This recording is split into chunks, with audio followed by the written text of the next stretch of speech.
So Friday morning we left out early to make our way down to Kentucky. There's a track down here called Lake Cumberland Dragway, and it's been closed for 10 years. But this weekend, the track, like this Model T, is being brought back to life. The weather on our way down didn't look too promising. Everyone was hoping that the skies would clear up, but when we pulled into the track, what started out as a light sprinkle turned into a moderate steady rain. And despite their best efforts, there was just no way they were going to get this track dried up and do any racing Friday night. Fortunately, the forecast for Saturday looked a lot better, so we focused on getting our pit area set up and got everything ready for Saturday morning.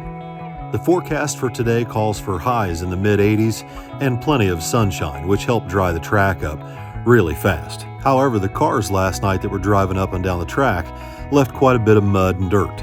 So the question is, how long will it take for this track to come in, and how long will it take for the dust and dirt to be blown off? The pits are completely full of race cars and trailers. By late morning on Saturday, the food stands were up and going, and the bounce houses were ready to go for all the kids. The first drivers' meeting for the weekend was held for the street cars that go on a mandatory cruise before first round. The cruise was led by a local sheriff's department, and if any of the cars ran out of fuel or broke down, they would be disqualified. I didn't know that they were going to have a streetcar class, or I might have brought one of my cars down to race too. Unfortunately, the Nova would have been the one to bring had it been race ready. I'm certain I would have enjoyed it. There was a little bit of everything in that streetcar class, and I do mean everything. Anyway, while the streetcars were out on their cruise, Billy and Tommy were busy back in the pits getting the S10 and the Falcon ready to go up for first round. Once they had the cars ready to go, we all took a little bit of time to spend with some people that came to see us and sign some autographs. Might as well get one too. Thank you guys, man. We appreciate you guys. The parking area and pits were full of spectators. People were traveling from hours and hours away to come see everybody race. This poor kid's house had a fire, but they saved the SRC sign, right? It's a little crispy and smoke soot covered, but we're going over our signatures again. We signed just about anything and everything. And of course, we came prepared for the trick-or-treaters too. Our trick-or-treat was waiting for us on the starting line to see how bad first round was going to be with all the dust and dirt. The dust was definitely flying for the first 2 or 3 pairs of cars. Billy and Tommy both went up on the starting line to watch for a little while before they had to go out and make their first passes. Billy was 7th pair in the right-hand lane. I was definitely nervous before Billy went up, but I can tell you as a father of 2 boys racing here today, I was very happy to see firemen and fire extinguishers as well as fire trucks present on each end of the track.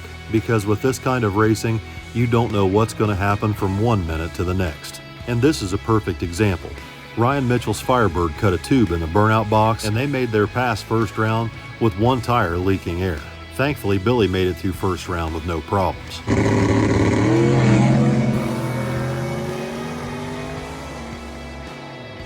So after Billy won first round, Tommy was next up about 7 pairs back in the Falcon. Tommy also drew right-hand lane behind his brother.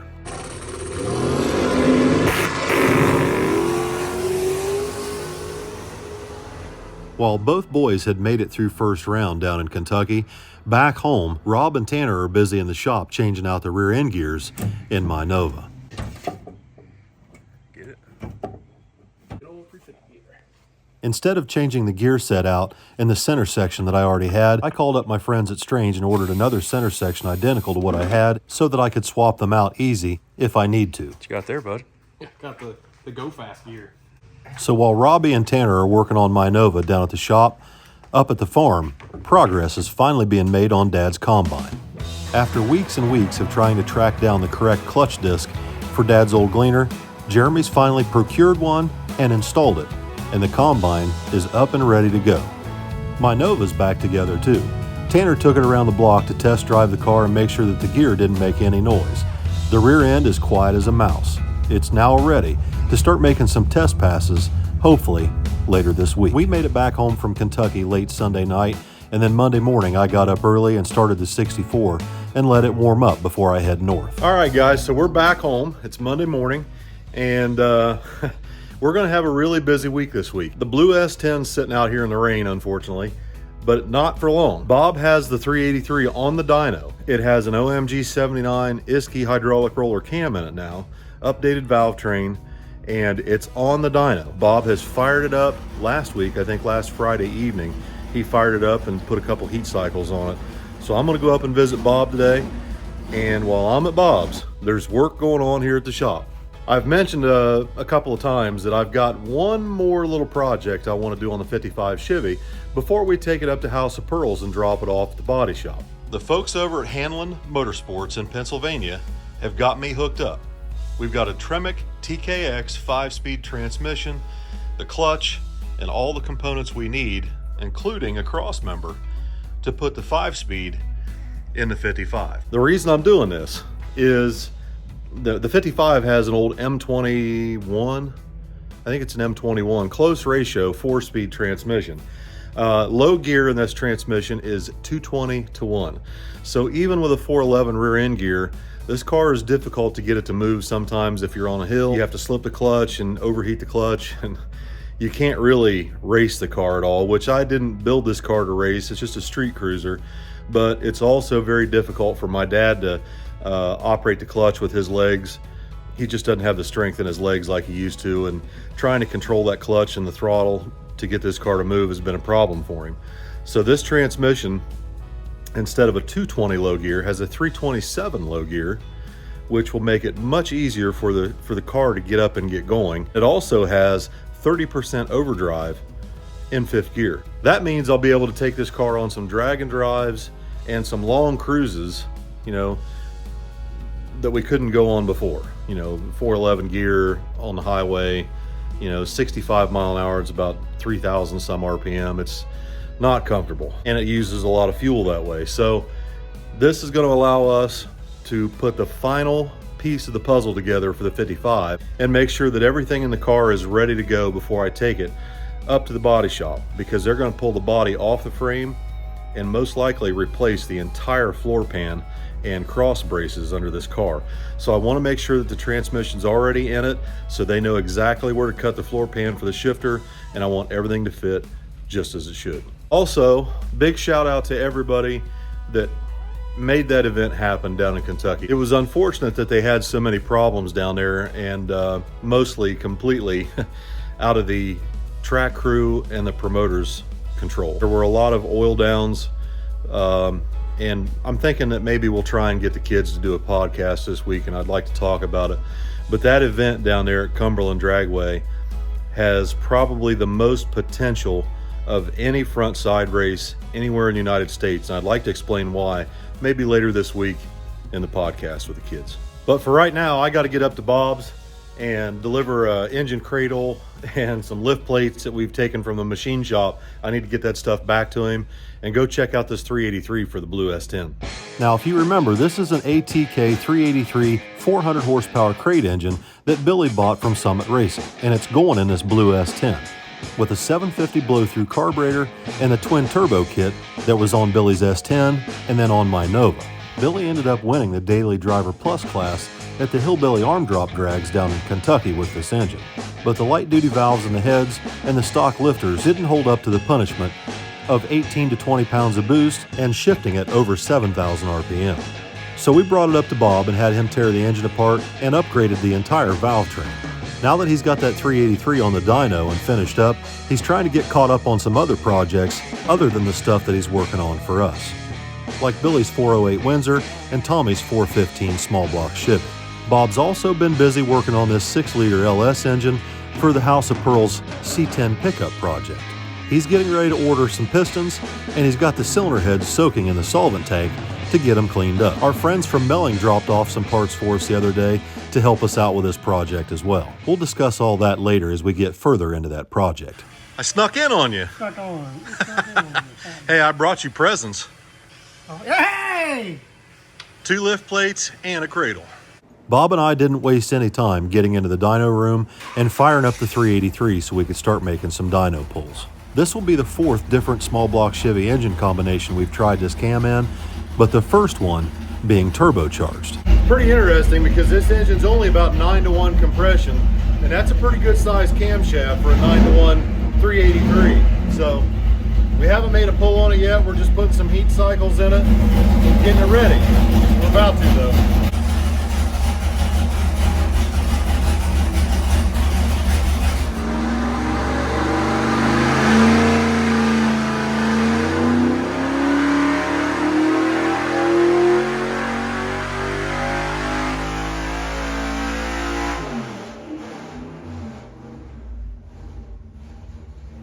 So this thing's on 91 octane pump gas because it's only 9-to-1 compression. It's got dish pistons. I think we're going to put a couple degrees of timing in it and make another pull and just see what it does.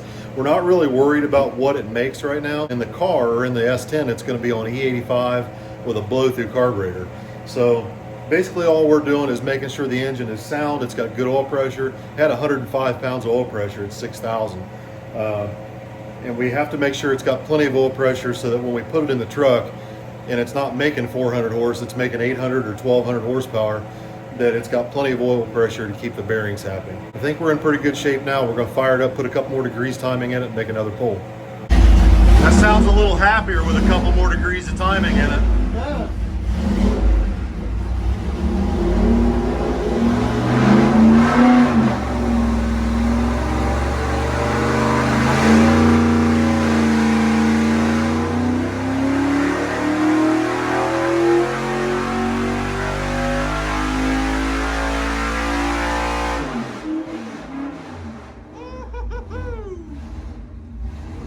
The little 383 held good horsepower all the way to 7,000 RPM, so I can't wait to see how this thing runs on boost.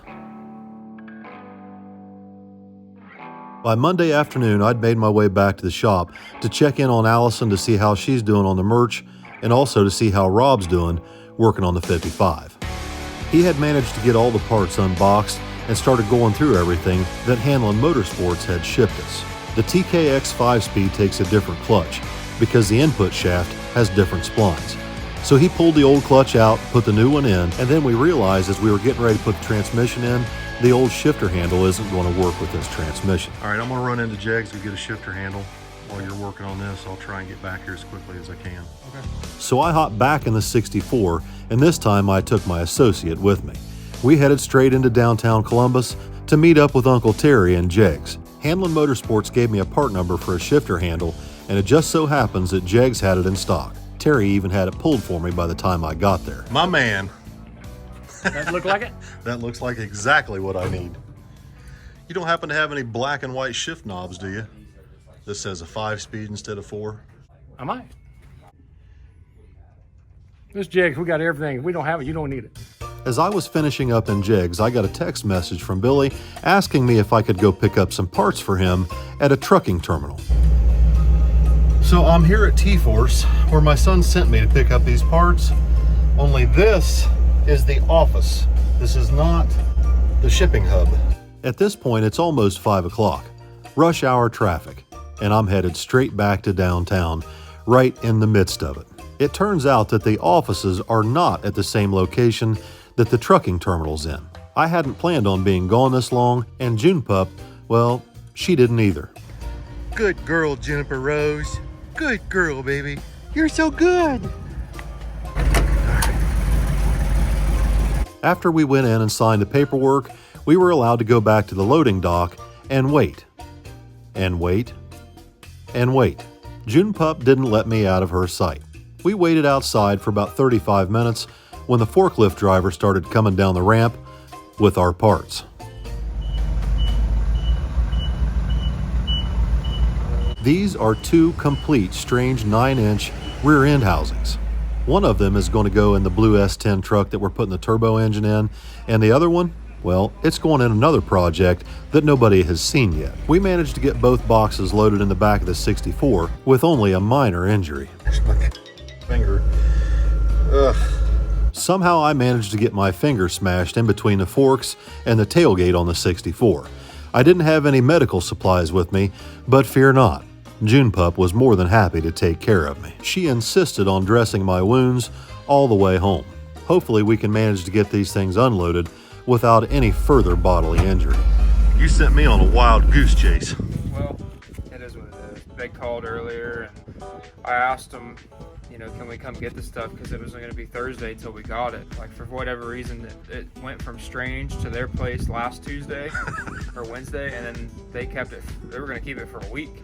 Oh. I was like, well, can I just come get it? They're like, yeah.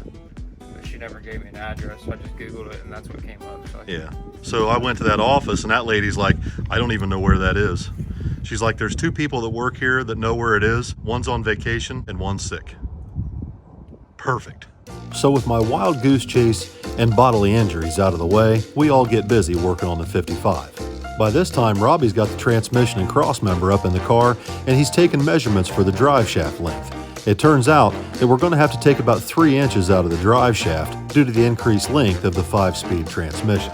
We're also going to need Billy's TIG welder to finish TIG welding the crossmember brackets into the 55's frame. So that means we need to unload the 2 rear ends out of the back of the 64 so that we can use it to go pick up the TIG welder and bring it back from Billy's shop. We managed to get it done, thankfully, without any more injuries, even though I'm steering with one hand and filming with the other. Tanner went with Billy to help him load up the welder at his shop, and they got straight back to work on the car, welding the crossmember in once they got back. By the time we got done welding the crossmember in, it was almost time for dinner. And since we haven't had a home-cooked meal for quite a while, Vicky decided to make her famous chicken and noodles for us tonight. And June and Scrappy always know when they can smell those noodles cooking, they each get their own plate of chicken before we all sit down to dinner. So we're at a stopping point for tonight on the 55. We've got the cross member in, transmissions in. We've got a measurement on the drive shaft, and you're going to take it to, what, Super Duty tomorrow? Yep. Drop it off? Rob got a measurement for me, and I'll take it in there, drop it off with BJ. Hopefully he's in, and we'll get it taken care of. This thing's coming out really, really nice. This is going to be a fun car to drive with that TKX in it. Yeah, like, honestly, it's like starting out in second gear, but then you don't have overdrive with the Oh, first yeah. gear. So, like, this thing will be like, you know, first gear will be easy to take off, and you could probably let out of the clutch without even hitting the gas with that 400. Yeah. And then you'll have 5-speed overdrive, and the gears are a little bit closer together. Really? And the throws should be a little bit shorter, so it's a lot easier to shift. Okay. You've never had problems shifting it, but Well, this is what I grew up with. yeah. MUNCIE 4-speed, Hurst shifter, you know, side mount shifter. I've never had a top loader transmission. I've never had that. I grew up setting up old Hurst shifters where you put the pin in and line up all the shifter rods. Every time I drive it, I seem to stick it between second and third, and then I end up having to drive it home in second gear or something. Like the linkages get stuck just right, and then it's stuck in a gear. Well, I kind of got that knack for taking the shifter and wiggling it in a circle, and I can get it back out. But it's just what I grew up with, you know. That's just what I've always had. I've never had a top loader. It's cool, but it's not something you want to drive every day. No. With the 5-speed, it'll be really, really easy to drive. Yeah, and I'd like to maybe do like a drag and drive or hot rod drag week or sick week, or It'd be cool, you know, for you and Grandpa to do one together. It'd be cool. Yeah, maybe what's that one out west? Rocky Mountain Race Week. Rocky Mountain Race Week. Like, I'd love to do one of those, and this would be the perfect car because I mean it's on pump gas, it's got air conditioning, it'll have overdrive, power steering, power brakes. Nice cruiser, especially once we get it painted. Even just something that you can drive down to Gatlinburg and go like. Oh yeah. Oh yes. Can you imagine rod run in the 55 Chevy, take the drone down there? I mean, my God, I could have a lot of fun down there. Yeah, I don't know if you'd have a lot of fun just sitting there at the track making one pass and then. No, my thing is the cruise and getting to visit. The cruise is the cool part. Like the one pass, test and tune, and then you're off to the next track. That's not really. Nobody's in the stands. Yeah, that's not really my thing. That's not my thing either. But I think the driving is cool. Yeah, for sure. This is private. This What? is personal. What? I have. Me and Allison are designing my Christmas shirt. And Oh, it's no. everything I ever wanted. I can't wait. But you can't see yet, so turn that off so I can show you. No, I want to show everybody right now what you're working on. No. It's not perfected yet. Listen. Okay, listen. You are pandering to the 1% of my audience. Yeah, all Less the than ladies. 1% are female, and nobody else wants anything to do with this stuff. You know what the problem is? That 1%. The problem- No, wait, let me speak. Okay. You think the 1% it's 1% because it tells you that your viewers are men, but the women are in the background on their couch or in bed trying to sleep, and they have to listen to the show. Oh, for the love of crap. So they don't get technically counted, but there's this huge portion of women unaccounted for because they're hearing it in the background. You know every what we day. need to do? What? We need to come up with old man's garage earbuds. Then we don't have to worry about that. We can just put our earbuds in and everybody doesn't have to deal with their wives listening to it. Listen, turn that off so I can show you. No, I'm not shutting it off. All right, I'm not showing you. Oh, I'm ready. No. It's off. No, it's not.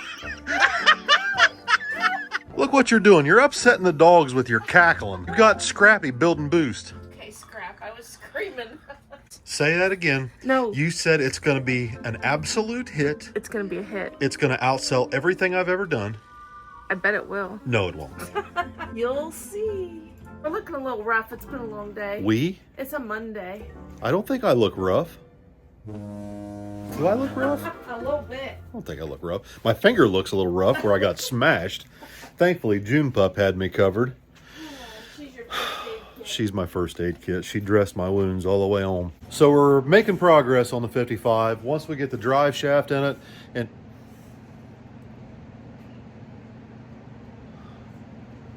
the dogs are yakking on a bone or something. Oh, he's just yakking on a bone. He got it up. All right, so we're making progress on the 55, and once we get this drive shaft put in tomorrow, get the shifter installed, I think we still got to cut a little bit of a hole in the floor pan, not quite in the right place, because the old Muncie had the shifter mounted to the side, and this TKX is a top loader, so the shifter's right directly in the center. And I think we're also either going to have to modify the shifter or use spacers to space the shifter over towards the driver's seat just a little bit, also because the shifter is right center in the transmission. So in other news, I think, can't promise, but I think me and Uncle Bob are going to take a little road trip this week, and we're going to go down south where the weather's a little bit nicer. Okay, a lot nicer. And we're going to take my Nova and test it. We're going to make some motor passes, and we're going to make some nitrous passes, and I think Uncle Bob's going to drive it. Don't quote me on that, but that's the possibility, because I can't drive and film at the same time. So I either need someone to film or I need someone to drive, right? So that's the plan. I can't promise. I'm not telling you where I'm going because I need some peace and quiet. Maybe I should not have said that.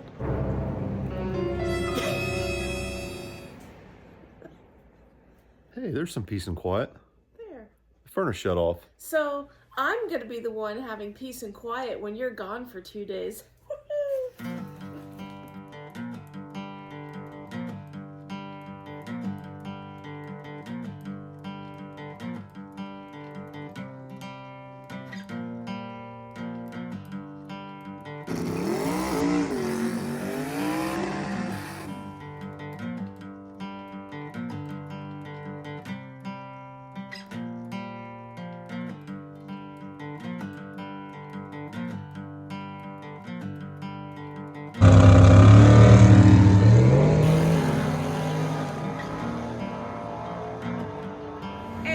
It's his first time at a drag strip. How cool is that? And on top of that, we drove all the way from Robbins in Oh, a 67 man. Camaro that I built